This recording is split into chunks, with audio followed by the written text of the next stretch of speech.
नमस्कार दोस्तों, thanks for watching mom's care channel. आज के वीडियो में हम लेकर आए हैं टॉपिक जो है बच्चों के जन्म के समय से लेकर 1 महीने तक की उम्र तक लगने वाले टीकों के बारे में पूरी जानकारी। दोस्तों, अक्सर जब हम नए नए माता पिता बनते हैं तो हमें बच्चों के टीकाकरण के बारे में पूरी जानकारी नहीं होती। इस कारण कुछ पेरेंट्स तो बच्चों को या तो टीका नहीं लगवाते हैं या फिर डॉक्टर के पास टीकाकरण के लिए जाने में घबराहट महसूस करते हैं। अगर हमें टीकाकरण संबंधित पूरी जानकारी हो तो हम कम घबराहट और चिंतित महसूस करेंगे। इसके साथ ही हम ज्यादा जानकार होंगे। दोस्तों, इन्हीं बातों को ध्यान में रखते हुए हमने यह वीडियो बनाई है। इस वीडियो में आपको पूरी जानकारी दी जाएगी कि जन्म के समय तथा 1 महीने की उम्र पर बच्चे को कौन कौन सा टीका या फिर वैक्सीन लगती है और वह किस बीमारी से बच्चे का बचाव करती है। यूं तो इंडिया के सभी सरकारी अस्पतालों में वैक्सीन मुफ्त में लगाई जाती है, लेकिन हम यहाँ पर आपको यह भी बताएंगे कि प्राइवेट क्लिनिक में वैक्सीन लगवाने में कितना खर्च जाता है और कौन सा टीका बच्चे को कैसे दिया जाता है। साथ ही साथ इसमें आपको यह भी जानकारी दी जाएगी कि वैक्सीन लगने के बाद बच्चों को क्या क्या परेशानी हो सकती है और उसमें बच्चे की देखभाल कैसे की जाए। तो दोस्तों, अगर आपने अभी तक इस चैनल को सब्सक्राइब नहीं किया है तो कृपया नीचे दिए हुए सब्सक्राइब बटन पर क्लिक करें और उसके पास वाला बेल आइकन दबाएं। इससे आपको हमारे चैनल पर आने वाली लेटेस्ट वीडियोस की जानकारी मिलती रहेगी। और अगर वीडियो अच्छी लगी तो लाइक, कमेंट एंड शेयर जरूर करें। तो दोस्तों, शुरू करते हैं यह वीडियो और ढेर सारी इन्फॉर्मेशन शेयर करते हैं। आपने मेरी पहली वीडियोस में जाना टीकाकरण क्या होता है और वह क्यों जरूरी होता है। आइए अब जानते हैं बच्चे के जन्म के समय तथा 1 महीने की उम्र पर लगने वाले टीकों के बारे में। जन्म के समय बच्चे को कई गंभीर बीमारियों से बचाव के लिए टीके दिए जाते हैं। इसमें बच्चे को मुख्यतः 3 टीके दिए जाते हैं, जिनमें से 2 इंजेक्शन द्वारा तथा 1 टीका ओरल ड्रॉप्स या मौखिक रूप से दिया जाता है। पहले टीके में बच्चे को बीसीजी की खुराक दी जाती है। दूसरे टीके में पोलियो से लड़ने के लिए मौखिक पहली खुराक दी जाती है। तीसरे टीके में हेपेटाइटिस बी की पहली खुराक दी जाती है। आइए अब विस्तार से जानते हैं इन टीकों के बारे में। सबसे पहले डिटेल में बात करते हैं पहले टीके के बारे में। पहले टीके में बीसीजी की खुराक दी जाती है। बीसीजी का टीका या वैक्सीन बच्चे को पैदा होते ही लगाया जाता है। यह टीका शिशु को जन्म से 15 दिनों के भीतर लगाना जरूरी है। बीसीजी का पूरा नाम है बैसिलस कैल्मेट-ग्यूएरिन। यह टीका अधिकतर शिशु को अस्पताल में ही लगा दिया जाता है। भारत सरकार की तरफ से बीसीजी का टीका सभी बच्चों के लिए अनिवार्य घोषित किया गया है।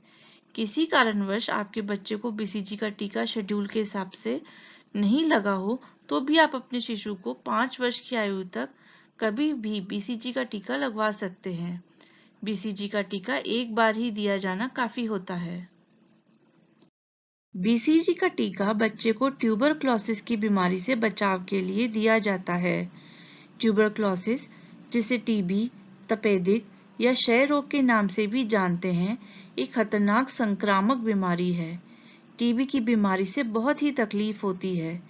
कई हफ्तों तक चलने वाली खांसी, बलगम या रक्त के साथ खांसी, बुखार, रात को पसीना आना और सीने में दर्द टीबी के लक्षण हैं। इसकी चपेट में आने वाला व्यक्ति धीरे धीरे कमजोर होता चला जाता है। सबसे कॉमन फेफड़ों की टीबी है, लेकिन यह ब्रेन, यूट्रस, मुंह, लीवर, किडनी, गला, हड्डी आदि शरीर के किसी भी हिस्से में हो सकती है। ध्यान रखें कि बीसीजी का टीका आपके शिशु को टीबी से पूरी तरह सुरक्षित नहीं करता। यदि आपके घर में अन्य लोगों को संक्रामक टीबी है तो टीकाकरण होने के बावजूद भी बच्चा बीमार पड़ सकता है। हालांकि यदि शिशु को टीबी हो तो बीसीजी का टीका इस इन्फेक्शन को शरीर के केवल एक हिस्से या अंग तक ही सीमित रखने में मदद करता है। यह टीका आपके बच्चे के बाएं हाथ में ऊपर की तरफ लगाया जाता है। इसे इंजेक्शन के द्वारा त्वचा के अंदर लगाया जाता है।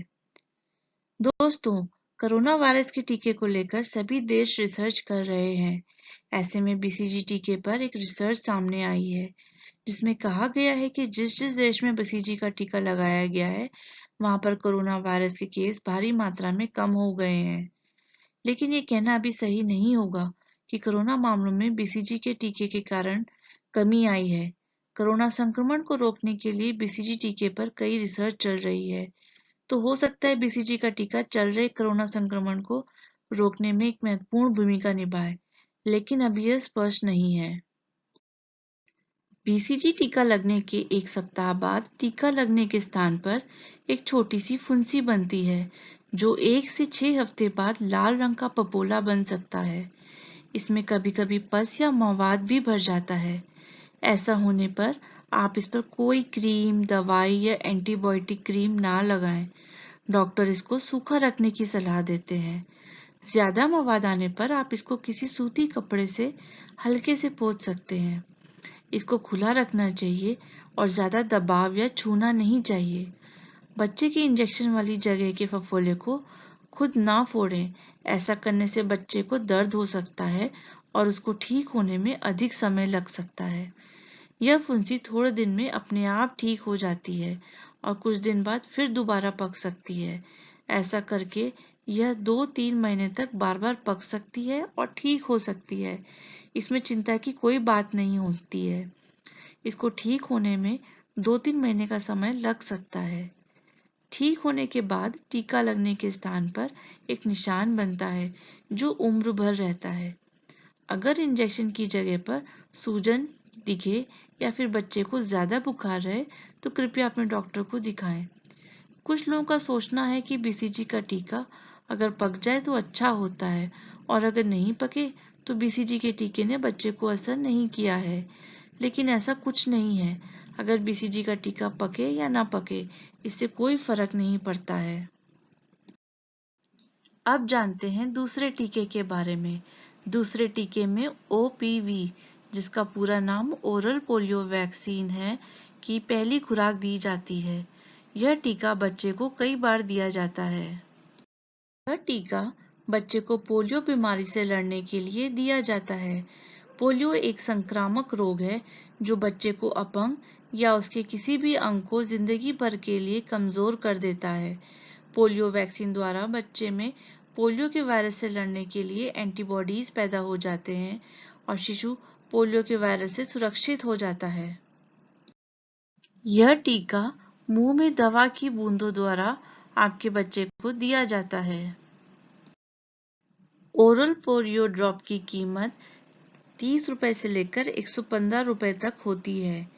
यही ड्रॉप्स अगर आप किसी सरकारी अस्पताल में बच्चे को दिलाते हैं, तो यह सरकार द्वारा मुफ्त में दी जाती है। आइए अब जानते हैं जन्म के समय बच्चे को दिए जाने वाले तीसरे टीके के बारे में।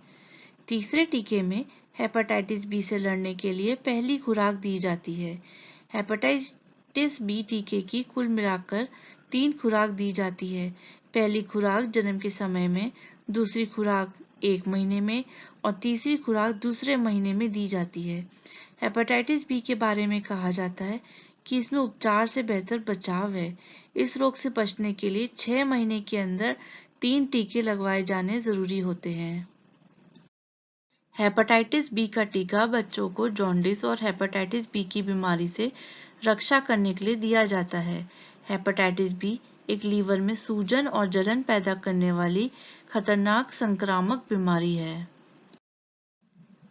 हेपेटाइटिस बी का टीका पैर के ऊपरी हिस्से में इंजेक्शन द्वारा आपके बच्चे को दिया जाता है। यह टीका रिवैक बी ब्रांड नाम की पीडियाट्रिक मेडिसिन द्वारा दिया जाता है। इसकी कीमत लगभग 40 रुपए होती है। अब मैं आपको बताना चाहूंगी एक और इंजेक्शन के बारे में, जो शिशु को जन्म होते ही अस्पताल में लगा दिया जाता है। यह पहला इंजेक्शन होता है जो बच्चे को लगाया जाता है। यह है विटामिन के का इंजेक्शन। वैसे तो यह कोई टीका नहीं है, परंतु आपके शिशु के जन्म होते ही यह इंजेक्शन अस्पताल में उसे लगा दिया जाता है। हर अस्पताल में यह एक स्टैंडर्ड प्रोसीजर है कि हर शिशु को जन्म होने के कुछ ही समय के भीतर यह टीका लगा दिया जाए।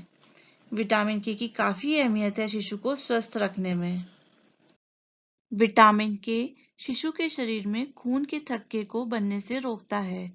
भारत में प्रत्येक 10,000 में से एक बच्चे में जन्म के समय विटामिन के की कमी होती है, जिस वजह से उस शिशु को अंदरूनी रक्तस्राव, जिसे इंटरनल हैमरेज भी कहते हैं, हो जाता है। इस बीमारी को विटामिन के डेफिशिएंसी ब्लीडिंग भी कहते हैं।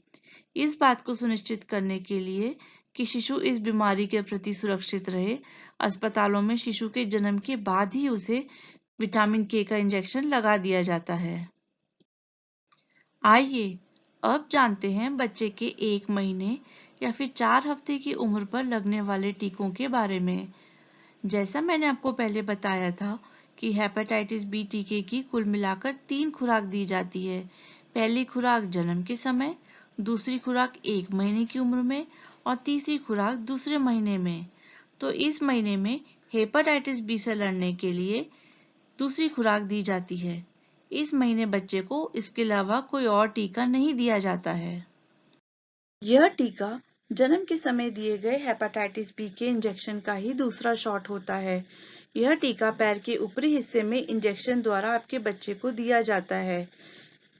यह टीका रिवैक्स ब्रांड नाम की मेडिसिन द्वारा दिया जाता है। इसकी कीमत लगभग 40 रुपए होती है।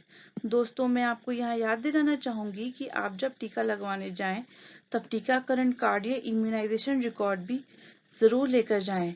इसमें टीके की एंट्री करवाकर टीकाकरण कार्ड संभाल कर रखें। अगर कभी बच्चे को टीकाकरण का दुष्प्रभाव होता है, तो यह टीकाकरण संबंधित जानकारी देखने के लिए बहुत उपयोगी होता है। दोस्तों, कुछ जरूरी बातें होती हैं जो हमें बच्चों के वैक्सीनेशन के पहले जरूर ध्यान में रखनी चाहिए, ताकि हम जरूरत पड़ने पर डॉक्टर से डिस्कशन करके उचित सलाह ले पाएं। इन इम्पोर्टेंट टिप्स के लिए मैंने एक वीडियो बनाई है, टीकाकरण के पहले जरूरी बातें। इस वीडियो को आप जरूर देखें। इसका लिंक आपको ऊपर आई कार्ड में मिल जाएगा। आइए अब जानते हैं टीका लगने के बाद बच्चे को होने वाली परेशानी और उनकी देखभाल के बारे में। बीसीजी टीका लगने के बाद फुंसी से होने वाली परेशानी और उनकी देखभाल के बारे में हमने आपको पहले ही बता दिया है। आइए जानते हैं इसके अलावा बच्चे को कौन सी परेशानी होती है तथा उनके निदान के बारे में।